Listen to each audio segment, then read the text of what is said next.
Hi hello friends, ಎಲ್ರಿಗೂ ನಮಸ್ಕಾರ. Not just ಸ್ಪೈಸಸ್ಗೆ ಎಲ್ರಿಗೂ ಸ್ವಾಗತ. ಇವತ್ತಿನ ಸಂಚಿಕೆಯಲ್ಲಿ ನಾನು ನಿಮಗೆ ಜೋಳದ ರೊಟ್ಟಿ ಮೆದುವಾಗಿ ಯಾವ ರೀತಿ ಮಾಡೋದು ಎಂಬುದಾಗಿ ಹೇಳ್ತಾ ಇದ್ದೇನೆ. ಅದರೊಟ್ಟಿಗೆ ನಾನು ನೋಡಿ ಈ ರಾಗಿ ಜ್ಯೂಸ್ ಕೂಡ ಮಾಡಿದ್ದೇನೆ ಫ್ರೆಂಡ್ಸ್. ರಾಗಿಯನ್ನು ಚೆನ್ನಾಗಿ ತೊಳಿಬೇಕು, ಇದರಲ್ಲಿ ತುಂಬ ಕಸಕಡ್ಡಿ ಇರ್ತದೆ. ನಾನು ನೋಡಿ ಇದು ಈಗ ಮೊದಲನೇ ನೀರು ಹಾಕಿ ನಾನು ತೊಳಿತಾ ಇರೋದು. ನೋಡಿ ಎಷ್ಟು ಕಸಕಡ್ಡಿಗಳು ಇದರಲ್ಲಿ ಇದೆ ಎಂಬುದಾಗಿ. ಇದನ್ನೀಗ ಚೆನ್ನಾಗಿ ತೊಳೆದು ನಾನೀಗ ಪುನಃ ಎರಡನೇ ನೀರನ್ನು ತೆಗಿತೇನೆ.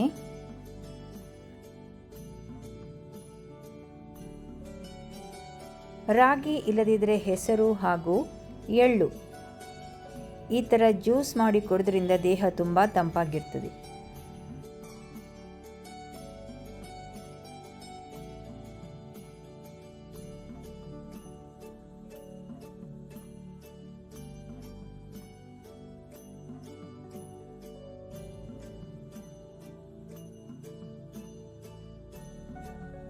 ಮೂರನೇ ಬಾರಿ ನಾನು ಇದಕ್ಕೆ ನೀರು ಹಾಕಿ ತೊಳಿತಾ ಇದ್ದೇನೆ. ಆದರೂ ಕೂಡ ಎಷ್ಟು ಮಣ್ಣು ಇದೆ ನೋಡಿ. ನಾಲ್ಕನೇ ಬಾರಿ ನಾನು ಇದನ್ನೀಗ ಶುಭ್ರವಾಗಿ ಕಾಣ್ತಾ ಇದ್ದೇನೆ. ಇವಾಗ ಇದನ್ನು 2 ಗಂಟೆಯಷ್ಟು ನೆನೆ ಹಾಕೊಳ್ಳುವ.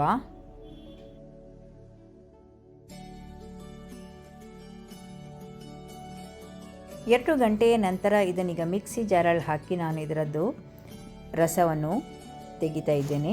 ಇದಕ್ಕೆ ನಾನು ಒಂದು ಮುಷ್ಟಿಯಷ್ಟು ತೆಂಗಿನಕಾಯಿಯನ್ನು ಹಾಕ್ತಾ ಇದ್ದೇನೆ ಹಾಗೂ 1 ಕಪ್ನಷ್ಟು ನೀರು. ನೋಡಿ ಈಗ ಇದನ್ನು ನಯವಾಗಿ ರುಬ್ಬಿ ಸೋಸಿ ತೆಗಿಬೇಕು. ಇದರ ಜೊತೆ ನಿಮಗೆ ಬೇಕಾದರೆ ನೀವು ಡ್ರೈ ಫ್ರೂಟ್ಸ್ ಕೂಡ ಹಾಕಬಹುದು, ಬಾದಾಮಿ ಇರ್ಬೋದು, ಅದನ್ನು ಕೂಡ ನೀವು ಹಾಕಬಹುದು. ರುಚಿಗೆ ಒಂದು ಸಣ್ಣ ತುಂಡು ಬೆಲ್ಲ ಹಾಕ್ಕೊಳ್ಳುವ. ಪರಿಮಳಕ್ಕೆ ಏಲಕ್ಕಿ. ನೋಡಿ ರಾಗಿ ಜ್ಯೂಸ್ ರೆಡಿ ಆಯಿತು. ಹೆಸರು ಇಲ್ಲದಿದ್ದರೆ ಎಳ್ಳು ಜ್ಯೂಸ್ ಕೂಡ ನೀವು ಇದೇ ರೀತಿಯಾಗಿ ಮಾಡಬಹುದು. ಅದು ಕೂಡ ಆರೋಗ್ಯಕ್ಕೆ ತುಂಬ ಒಳ್ಳೆಯದು.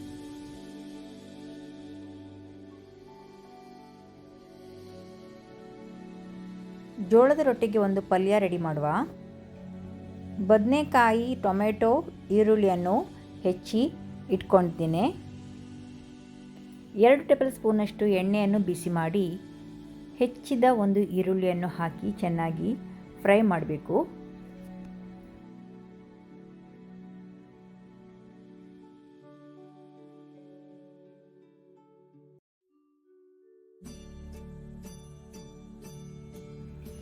ಅದಕ್ಕೆ ಹೆಚ್ಚಿದ ಒಂದು ಟೊಮೆಟೊ ಕೂಡ ಈಗ ಹಾಕ್ತಾ ಇದ್ದೇನೆ.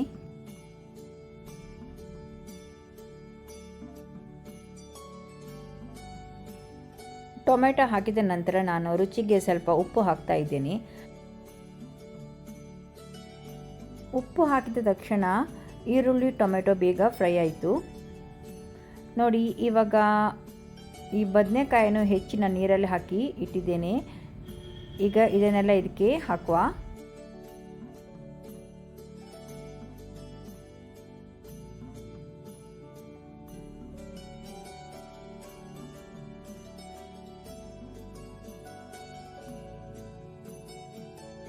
ಈಗ ಲಿಡ್ ಮುಚ್ಚಿ ಚೆನ್ನಾಗಿ ಇದನ್ನು ಬೇಯಿಸ್ಕೊಳ್ಬೇಕು. ಸಣ್ಣ ಉರಿಯಲ್ಲಿ ಬೇಯಿಸ್ಕೊಳ್ಳಿ. ಮಧ್ಯೆ ಮಧ್ಯೆ ನೋಡಿ ಈ ಥರ ತೆಗೆದು ಚೆನ್ನಾಗಿ ಇದನ್ನು ಫ್ರೈ ಮಾಡ್ಕೊಳ್ಳುವ. ಇದಕ್ಕೆ ನಾನು 1 ಮುಷ್ಟಿಯಷ್ಟು ನೆಲಕಡಲೆ ಬೀಜವನ್ನು ಹಾಕ್ತಾ ಇದ್ದೇನೆ. ನೋಡಿ ನಾನು ಇದಕ್ಕೆ ನೆಲಕಡಲೆ ಬೀಜವನ್ನು ಫ್ರೈ ಮಾಡ್ತಾ ಇದ್ದೇನೆ.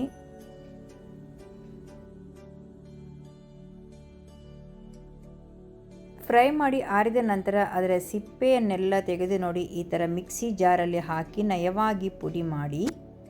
ಬದನೆಕಾಯಿ ಚೆನ್ನಾಗಿ ಬೆಂದಿದೆ. ಅದರ ನಂತರ ನಾನು ಇದೆಲ್ಲ ಪುಡಿಯನ್ನು ಇದಕ್ಕೆ ಹಾಕ್ತಾ ಇದ್ದೇನೆ. ಎಲ್ಲವನ್ನು ಚೆನ್ನಾಗಿ ಬೆರೆಸಿ ಪುನಃ 1-2 ನಿಮಿಷದಷ್ಟು ಇದನ್ನು ಬೇಯಿಸ್ಕೊಳ್ಳುವ. ಇದಕ್ಕೆ ನಾನು garden spices ghee roast masala ಹಾಕ್ತಾ ಇದ್ದೇನೆ. ನೋಡಿ ಫ್ರೆಂಡ್ಸ್, ಇದಕ್ಕೆ ನಾನು ಉಪ್ಪು ಹಾಗೂ garden spices ghee roast masala ಇಷ್ಟೇ ಹಾಕಿದ್ದು.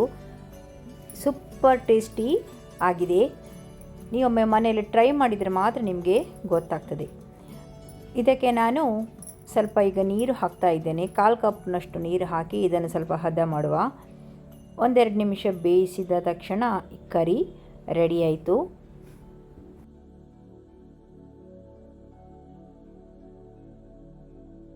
ಪಟ್ಟಾಭಿ ಜೋಳದ ಹಿಟ್ಟು ತಂದಿದ್ದೆ. ಇದರಿಂದ ಈಗ ನಾವೊಂದು ಜೋಳದ ರೊಟ್ಟಿ ಯಾವ ರೀತಿ ಮಾಡೋದು ಎಂಬುದಾಗಿ ನಿಮಗೆ ನಾನು ಹೇಳ್ತಾ ಇದ್ದೇನೆ. ಮೊದಲು ನಂದು ಕೂಡ ಜೋಳದ ರೊಟ್ಟಿ ಏನೂ ಒಳ್ಳೆಯದಾಗ್ತಿರಲಿಲ್ಲ. ಎಷ್ಟು ಮಾಡಿದರೂ ಅದು ತುಂಬ ಗಟ್ಟಿಯಾಗಿ ಬರ್ತಿತ್ತು, ಸರಿಯಾಗಿ ಅದು ಲಟ್ಟಿಸಲು ಕೂಡ ಬರ್ತಿರಲಿಲ್ಲ. ಆಗ ನನ್ನ ಒಂದು ಸ್ನೇಹಿತೆ ನನಗೆ ಟಿಪ್ಸ್ ಹೇಳಿದರು, ಯಾವ ರೀತಿ ಮಾಡಿದರೆ ಈ ಜೋಳದ ಚಪಾತಿ ಚೆನ್ನಾಗಿ ಆಗ್ತದೆ ಎಂಬುದಾಗಿ.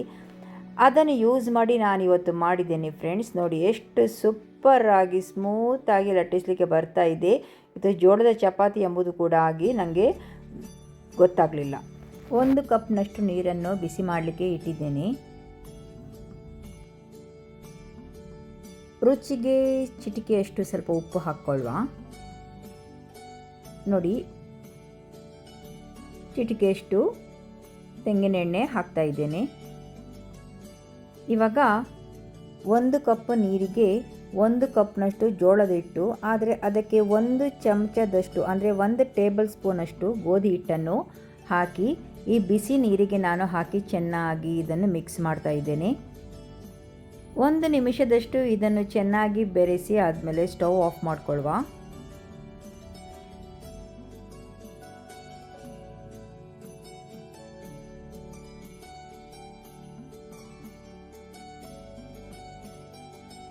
ಒಂದು ಚಮಚದಷ್ಟು ಗೋಧಿ ಹಿಟ್ಟು, ಇದೇ ಇದರ ಸೀಕ್ರೆಟ್ ಟಿಪ್ಸು. ಈ ಗೋಧಿ ಹಿಟ್ಟು ಆಗಿದ ತಕ್ಷಣ ಇದು ಚೆನ್ನಾಗಿ ಅಂಟು ಬರ್ತದೆ ಹಾಗೂ ನಮಗೆ ಲಟ್ಟಿಸಲು ಕೂಡ ತುಂಬ ಈಸಿಯಾಗಿ ಬರ್ತದೆ. ಅಷ್ಟೇ ಇದರ ಟಿಪ್ಸ್ ನೋಡಿ. ಆಮೇಲೆ ಇದನ್ನು ಚೆನ್ನಾಗಿ ನೀವು ಈ ಥರ ಚಪಾತಿ ಮುದ್ದೆಯಾಗಿ ಮಗ್ಜಿಕೊಳ್ಬೇಕು. ಬೇಕಾದಲ್ಲಿ ನೀವು ಸ್ವಲ್ಪ ಜೋಳದ ಹಿಟ್ಟನ್ನು ಬೆರೆಸ್ಕೊಳ್ಬೋದು. ಇದಕ್ಕೆ ನಾನು ಸ್ವಲ್ಪ ಜೋಳದ ಹಿಟ್ಟನ್ನು ಹಾಕ್ಕೊಂಡಿದ್ದೇನೆ.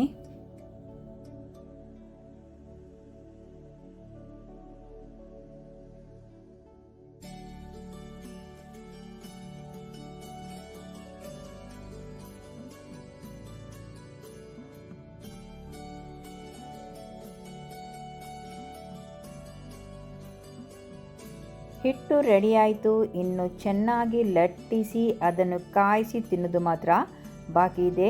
ಬನ್ನಿ ಫ್ರೆಂಡ್ಸ್, ಇವಾಗ ಲಟ್ಟಿಸೋದು ಯಾವ ರೀತಿ ಎಂಬುದಾಗಿ ನೋಡುವನಾ. ಸಣ್ಣ ಚಪಾತಿ ಉಂಡೆ ಥರ ತಗೊಂಡು ಈಗ ನಾನು ಲಟ್ಟಿಸ್ತೇನೆ. 1 ಕಪ್ನಷ್ಟು ಜೋಳದ ಹಿಟ್ಟಲ್ಲಿ ನನಗೆ 5 ರೊಟ್ಟಿ ರೆಡಿ ಆಯಿತು. ಈಗ ಮಣೆಯಲ್ಲಿ ಹಾಕಿ ಚೆನ್ನಾಗಿ ಲಟ್ಟಿಸುವ. ಸ್ವಲ್ಪ ಜೋಳದ ಹಿಟ್ಟನ್ನು ನಾನು ಇದಕ್ಕೆ ಸಿಂಪಡಿಸಿದ್ದೇನೆ. ನೀವು ಗೋಧಿ ಚಪಾತಿ ಲಟ್ಟಿಸಿದಿಲ್ವ, ಅದೇ ರೀತಿಯಾಗಿ ನೀವು ಲಟ್ಟಿಸಬೇಕು. ಆದರೆ ಸ್ವಲ್ಪ ಪ್ರೆಸ್ ಮಾಡಬೇಡಿ, ಮೆದುವಾಗಿ ನೀವು ಲಟ್ಟಿಸಬೇಕಾಗ್ತದೆ ಅಷ್ಟೇ. ನೋಡಿ, ತುಂಬ ನಾನು ತೆಳುವಾಗಿ ಮಾಡಲಿಕ್ಕೆ ಹೋಗಲಿಲ್ಲ, ತೆಳುವಾಗಿ ಕೂಡ ಮಾಡಬಹುದು. ಇವಾಗ ಚೆನ್ನಾಗಿ ಕಾಯಿಸ್ಕೊಳ್ಳುವಾಗ ಸಹ ಅಷ್ಟೇ, ಇದಕ್ಕೆ ಎಣ್ಣೆ ಎಲ್ಲ ಹಾಕಲಿಕ್ಕಿಲ್ಲ. ರೊಟ್ಟಿ ಬಿಸಿಯಾದ ನಂತರ ಒದ್ದೆ ಬಟ್ಟೆಯಿಂದ ನೋಡಿ ಈ ರೀತಿಯಾಗಿ ನೀವು ಮಾಡಿದರೆ ಆಯಿತು ಅಷ್ಟೇ. ರೊಟ್ಟಿಯು ಚೆನ್ನಾಗಿ ಉಬ್ಬಿ ಕೂಡ ಬರ್ತದೆ ಹಾಗೂ ಚೆನ್ನಾಗಿ ಕಾಯ್ತದೆ.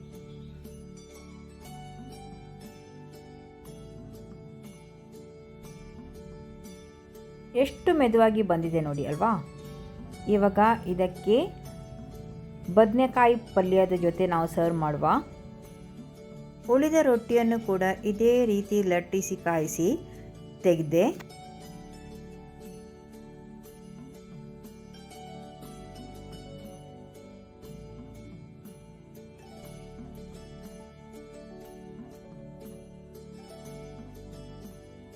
ಒಂದು ಸಣ್ಣ ಟಿಪ್ಸನ್ನು ಯೂಸ್ ಮಾಡಿ ಸೂಪರ್ ಈಸಿಯಾಗಿ ನನಗೆ ಜೋಳ ರೊಟ್ಟಿ ಮಾಡಲಿಕ್ಕೆ ಬಂತು. ಜೋಳದ ರೊಟ್ಟಿ, ಬದನೆ ಪಲ್ಯ ಹಾಗೂ ರಾಗಿ ಜ್ಯೂಸ್, ಸೂಪರ್ ಕಾಂಬಿನೇಷನ್ ಅಲ್ವಾ ಫ್ರೆಂಡ್ಸ್. ನೀವು ಕೂಡ ಮನೇಲೊಮ್ಮೆ ಟ್ರೈ ಮಾಡಿ. ರೆಸಿಪೀಸ್ ಇಷ್ಟವಾದಲ್ಲಿ ಫ್ರೆಂಡ್ಸ್ ಫ್ಯಾಮಿಲಿ ಜೊತೆ ಶೇರ್ ಮಾಡಿ ಹಾಗೂ ನಾಟ್ ಜಸ್ಟ್ ಸ್ಪೈಸಸ್ ಚಾನಲ್ಗೆ ಸಬ್ಸ್ಕ್ರೈಬ್ ಮಾಡಲು ಮಾತ್ರ ಮರೆಯದಿರಿ ಫ್ರೆಂಡ್ಸ್.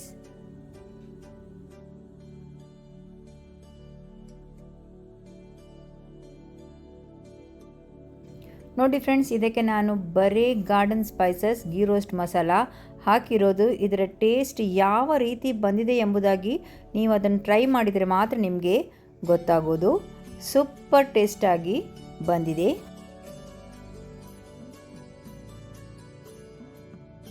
ನೀವು ಕೂಡ ಒಮ್ಮೆ ಮನೇಲಿ ಟ್ರೈ ಮಾಡಿ.